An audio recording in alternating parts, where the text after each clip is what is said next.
আসসালামু আলাইকুম রহমতুল্লাহি অবরকাতুহু। সম্মানিত দর্শক, ডক্টর মোহাম্মদ ইউনূসকে কেন্দ্র করে বাংলাদেশের রাষ্ট্র ক্ষমতার যে একটা মানচিত্র, যেটা অঙ্কিত হয়েছিল এবং যেটির প্রথম পর্বটি ছিল উনার ক্ষমতায় আরোহণ করা। আর দ্বিতীয় পর্ব যেটি ছিল সেটি হলো একটা ট্রানজিশনাল পিরিয়ড, অর্থাৎ তিনি ক্ষমতাটা হস্তান্তর করবেন সাময়িকভাবে, আবার এমন একটা পরিস্থিতি তৈরি হবে যে পরিস্থিতিতে তিনি আবার সদল বলে ক্ষমতায় ফিরে আসবেন। তো সেই দিক থেকে তার প্রথম পর্বটি এবং দ্বিতীয় পর্বটি এতটা ব্যর্থ হয়ে গেছে যে তৃতীয় পর্বে তার যে ফিরে আসা বা তার যে অস্তিত্ব, তার যে সারভাইভাল, তার যারা অনুগত লোকজন রয়েছেন, তার যে একটা মোটামুটি মিনিমাম যাকে বলা হয় নিরাপদ আমাদের এই সমাজের যে অবস্থান, এটি স্মরণকালের সবচেয়ে বিপজ্জনক অবস্থায় পড়েছে। এখন এই যে ডক্টর মোহাম্মদ ইউনূসের যে পরপর দুটো ব্যর্থতা, এই ব্যর্থতা এবং সর্বশেষ তার যে ফিরে আসার, ক্ষমতায় ফিরে আসার প্রকল্প, সেটিও ব্যর্থ হয়ে যাওয়া। এটির ফলে কি হলো, এই মুহূর্তে যদি সবচেয়ে বেশি এই দুনিয়াতে কেউ সুখী হয়ে থাকেন, খুশি হয়ে থাকেন, তিনি হবেন দিল্লিতে যিনি আছেন বাংলাদেশের সাবেক প্রধানমন্ত্রী, আওয়ামী লীগ সভানেত্রী শেখ হাসিনা। আপনারা জানেন যে শেখ হাসিনা ডক্টর মোহাম্মদ ইউনূসকে টার্গেট করে সেই ২০০৯ সন থেকেই তিনি বিষোদ্গার করে আসছিলেন যে আমাদের প্রবাদ বাক্য রয়েছে, তোমারে বধিবে যে গোকুলে বাড়িছে সে। আমরা এই বাংলাদেশে বসে এখন ডক্টর মোহাম্মদ ইউনূসকে যেভাবে দেখছি, যেভাবে বলছি, কিংবা তার সম্পর্কে যে বিষোদ্গার করছি বা তার জীবনের যে নেতিবাচক দিকগুলো এখন আমরা যেভাবে সামনে নিয়ে এসেছি, এটি এককভাবে শেখ হাসিনা সেই ২০০৯ সন থেকে ক্রমাগতভাবে বলে যাচ্ছিলেন। যেহেতু শেখ হাসিনার যে পোর্ট্রেট, এটি ছিল রাজনৈতিক, এবং রাজনৈতিক পোর্ট্রেটে মানুষ সাধারণত যেটি হয়, এস্টাবলিশমেন্ট বিরোধী হয়। যখনই কোনো রাজনৈতিক ব্যক্তি ক্ষমতায় থাকে, সঙ্গে সঙ্গে লোকজন তার বিরোধিতা করে, তার যে কোনো কর্মের বিরোধিতা করাটাকে নিজেদের একটা স্টাইল মনে করে। তো সেই অর্থে শেখ হাসিনা এখন যে সহানুভূতিটা পাচ্ছেন আমজনতের, এটা রিভার্স ছিল যেদিন তিনি ক্ষমতায় এসেছিলেন ২০০৯ সনে। এবং একই অবস্থা জনাব তারেক রহমান সাহেব যখন ক্ষমতায় ছিলেন ২০০১ থেকে ২০০৬, তারও এরকম অবস্থা ছিল। আবার তিনি যখন ক্ষমতা থেকে চলে গেলেন, ধীরে ধীরে তার প্রতি মানুষের সহানুভূতিটা ইতিবাচক হওয়া শুরু করলো। আবার এই যে দেখেন মাত্র ৬ মাসের মাথায় তাকে নিয়ে কী ধরনের নেতিবাচক কথাবার্তা শুরু হয়ে গেল। তো সেই অর্থে শেখ হাসিনা বা তারেক জিয়া, তাদের পক্ষে এই নেতিবাচক বিষয়াদি মোকাবেলা করার জন্য হাজার হাজার পলিটিক্যাল মাইক থাকে, লক্ষ লক্ষ হ্যান্ডস মানে হাত থাকে, হাতিয়ার থাকে। রাষ্ট্রের একটা বিশাল যন্ত্র কাজ করে, দেশি বিদেশি একটা যাকে বলা হয় পলিটিক্যাল রিসোর্স থাকে, যে রিসোর্সগুলো এই পলিটিক্যাল সরকারগুলোকে হেল্প করে। ফলে তারা কিন্তু জনগণের নেতিবাচক যে বিষয়াদি সেগুলো মোকাবেলা করতে পারে। কিন্তু অন্তর্বর্তীকালীন সরকার, তত্ত্বাবধায়ক সরকার, তাদের যেহেতু কোনো পলিটিক্যাল ইনস্টিটিউশন থাকে না, বিশাল সংখ্যক নেতাকর্মী থাকে না, একেবারে যাকে বলা হয় ভাষা ভাষা জনপ্রিয়তা এবং ভাষা ভাষার সমর্থন নিয়ে তাদেরকে খুব সংক্ষিপ্ত সময়ের মধ্যে চলতে হয়। তো যেটা বলছিলাম যে শেখ হাসিনা ডক্টর মোহাম্মদ ইউনূসকে যতই সমালোচনা করতেন, মানুষ তার সম্পর্কে তত বেশি শ্রদ্ধাশীল হয়ে যেত এন্টি এস্টাবলিশমেন্ট সেন্টিমেন্টের কারণে।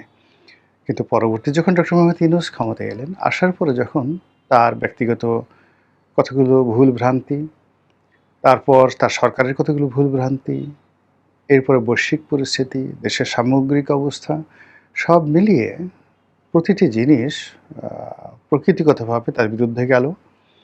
মানুষের যে সহজাত যে এস্টাবলিশমেন্ট বিরোধী মনোভাব, সেটার কারণে তার বিরুদ্ধে চলে গেল। আর শেখ হাসিনা এবং তার যারা লোকজন ছিলেন প্রশাসনের ভিতরে, বাইরে, রাজপথে ১০ মুখে ডক্টর মোহাম্মদ ইউনূসের কেল্লা ফতে করার জন্য একের পর এক প্রকল্প তারা বাস্তবায়ন করা শুরু করলো। ফলে কি হলো, সরকার ৩ থেকে ৪ মাস মোটামুটি একটা সুখনিদ্রা দিতে পারল। এরপর থেকে তাদের একটা বদনাম শুরু হয়ে গেল, এবং সেই বদনামে চারিদিকে শুধু ছি ছি, এই লোক দেওয়া হবে না, একটা বিশ্ব সুদী, সুদী ইউনুস, বিশ্ব বাটপার, বিশ্ব টাউট, বেঈমান, মুনাফেক, এমন কোনো কথা নাই যে তার সম্পর্কে বলা হলো না। বরং তার পক্ষে যদি কোনো কথা কেউ বলতেন ওই সময়টিতে বা এখন কেউ বলার চেষ্টা করেন, মুহূর্তের মধ্যে লোকজন তার উপর ঝাঁপিয়ে পড়তো যে কী ধরনের কথাবার্তা। তো এরকম একটা অবস্থা যখন শুরু হলো, তখন তিনি যেখানে হাত দেন সেখানেই তার হাতের আগুনের আঁচ তিনি অনুভব করতে থাকলেন। আস্তে, আস্তে সরকারের সমস্ত সম্ভাবনার দ্বারগুলো বন্ধ হয়ে গেল। রাষ্ট্র ক্ষমতা তার জন্য অস্বস্তিকর হয়ে পড়ল। এই জনপদ তার জন্য ভয়ঙ্কর হয়ে পড়ল। এবং তিনি সুস্থভাবে কোথাও মুভমেন্ট করবেন, এরকম একটা অবস্থা তৈরি হলো না। এর বাইরে তিনি বহু মানুষের সঙ্গে শত্রুতা শুরু করে দিলেন এবং ওই শত্রুতাকে মোকাবেলা করার জন্য তার যে ধরনের বন্ধু দরকার ছিল, সেই বন্ধু তিনি আসলে ম্যানেজ করতে পারেননি। ফলে কি হলো? তাকে ক্ষমতা থেকে যেতে হলো এবং এতটা তড়িঘড়ি করে যেতে হলো যার জন্য তার কোনো প্রস্তুতি ছিল না। তার মূলত প্রস্তুতি ছিল ৫ বছর থাকার, কম করে হলেও ৫ বছর থাকার। তার দ্বিতীয় প্রস্তুতি ছিল একটি পলিটিক্যাল প্ল্যাটফর্ম দাঁড়া করা, সেটা এনসিপি হোক কিংবা জামাত হোক, তাদের মাধ্যমে ক্ষমতা এরকম নিরাপদ কারো কাছে, গোষ্ঠীর কাছে সেটা হস্তান্তর করে যাওয়া যেন তার মানে আগামী যতদিন তিনি জীবিত থাকেন ততদিন যেন তার সব কিছু নিরাপদ থাকে। কিন্তু ঘটনা একটার পর একটা ঘটতে থাকলো। এখন সেই ঘটনা শেখ হাসিনা ঘটিয়েছেন, তার লোক ঘটিয়েছেন, দেশ ঘটিয়েছে, আল্লাহ ঘটিয়েছেন বা কে ঘটিয়েছেন, ইভেন ইবলিস ঘটাতে পারে, উই ডোন্ট নো।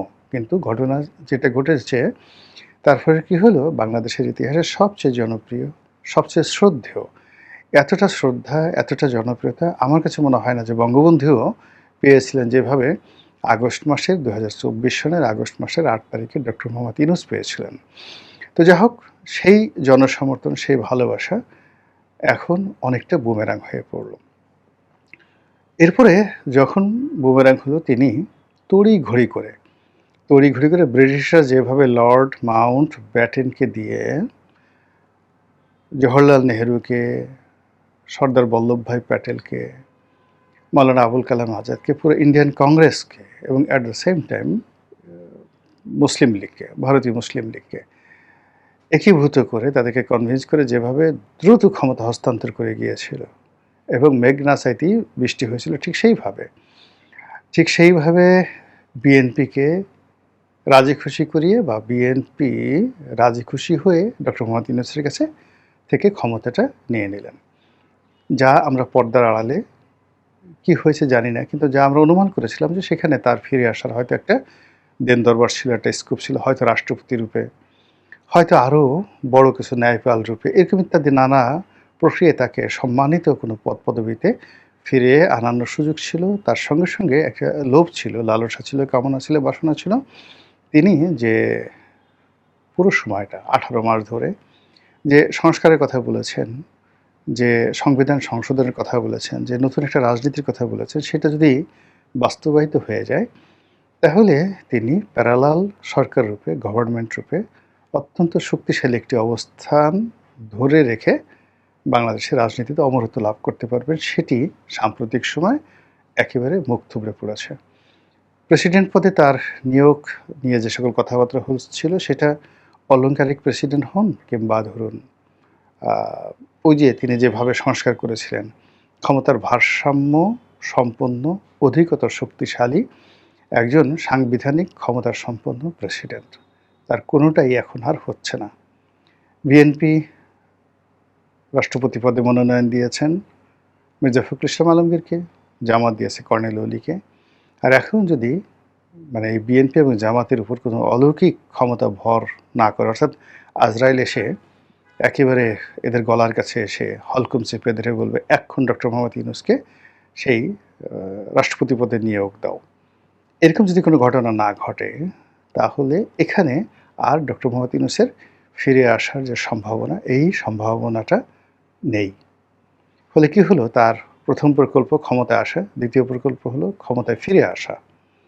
এই দুটো প্রকল্প একদম 100% যে ব্যর্থ হলো, এটা আমি মনে করি ডক্টর মোহাম্মদ ইউনূসের বিরুদ্ধে শেখ হাসিনার একটা নৈতিক বিজয় এখানে শেখ হাসিনার কোনো ডিজায়ার থাকুক, কুটচাল থাকুক, ইচ্ছা অনিচ্ছা থাকুক, কিন্তু এই দুটো প্রকল্পে মোটামুটি যদি পৃথিবীতে কেউ খুশি হয়ে থাকে তাহলে শেখ হাসিনা সবচেয়ে বেশি খুশি হয়েছে।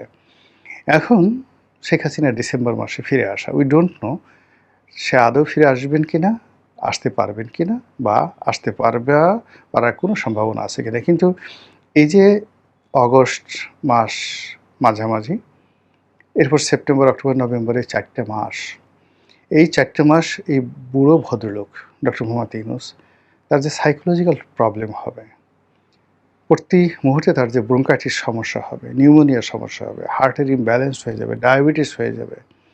শেখ হাসিনা যদি আসে ডিসেম্বর মাসে, যদি কোনো মতে ঢুকে যায়, যদি ক্ষমতায় ফিরে পায়, তাহলে কি হবে? এই আতঙ্ক তাকে তাড়া করবে।